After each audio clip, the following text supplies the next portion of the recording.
La maison de vente Drouot Estimation va présenter dans la prochaine vente classique du 26 février un adorable petit tableau d'Édouard Manet, un portrait de chien appelé Minet, qui a appartenu à Marguerite Gauthier-Lathuille et il l'a réalisé en 1879.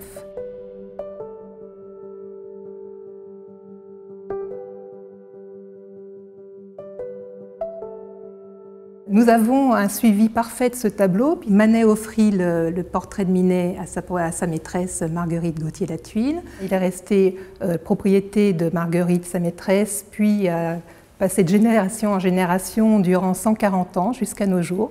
Et il est parfaitement connu, mais n'a jamais été exposé.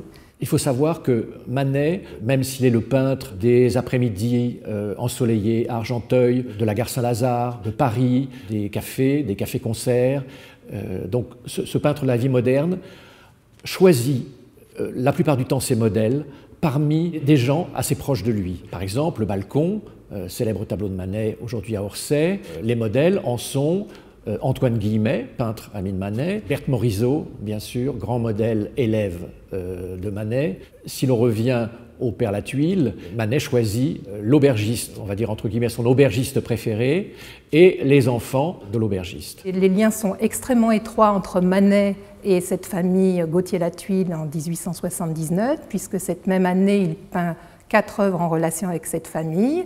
Le portrait de Louis au pastel, qui est dans une collection privée aux États-Unis à présent, le portrait de Marguerite Gauthier-Lathuille, la maîtresse du petit chien Minet. On retrouve Louis aussi dans un chef-d'œuvre intitulé du nom du Père Lathuille, où il a été peint dans le jardin. Et enfin, dernière œuvre pour cette famille Gauthier-Lathuille, notre petit chien Minet que nous présentons aujourd'hui.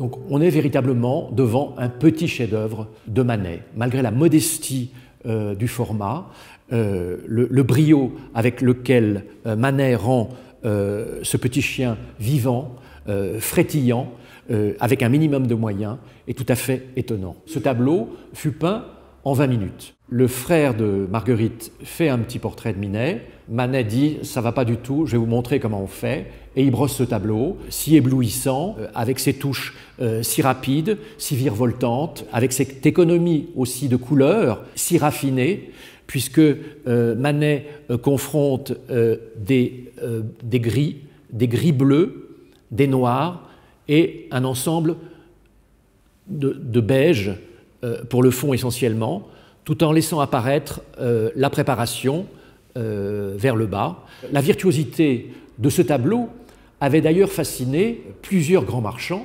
puisque l'on a des lettres du galeriste Rosenberg dans les années 30 qui souhaite acheter ce tableau, également de la célèbre galerie Schmitt de Paris qui, dans les années 60, relance la famille pour essayer d'exposer ou d'acquérir cette extraordinaire petite pièce. En fait, Manet peignait avec un minimum de moyens, ce qu'on lui a beaucoup reproché et a eu beaucoup de déboires pour exposer ses tableaux au salon, puisqu'il était régulièrement refusé pour cause de tableaux non finis ou sujets licencieux. Ce petit tableau, en fait, c'est un éclaboussement, c'est une explosion de touches de pinceau, de coups de brosse.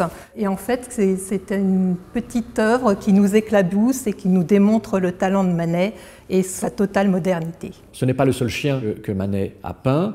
Au catalogue raisonné de Wildenstein, il est référencé 8 petits chiens. Tous ces petits chiens appartiennent à l'entourage amical ou intime de Manet. 2 petits chiens sont actuellement conservés à la National Gallery de Washington, un également dans la collection du musée Paul Getty, à quel point les grandes collections internationales et mondiales portent intérêt à ce type de tableau et ce type de sujet chez Manet. Malgré la modestie du sujet, en fait, ce tableau s'inscrit parfaitement et magnifiquement dans l'œuvre peinte de Manet, peintre de la vie moderne.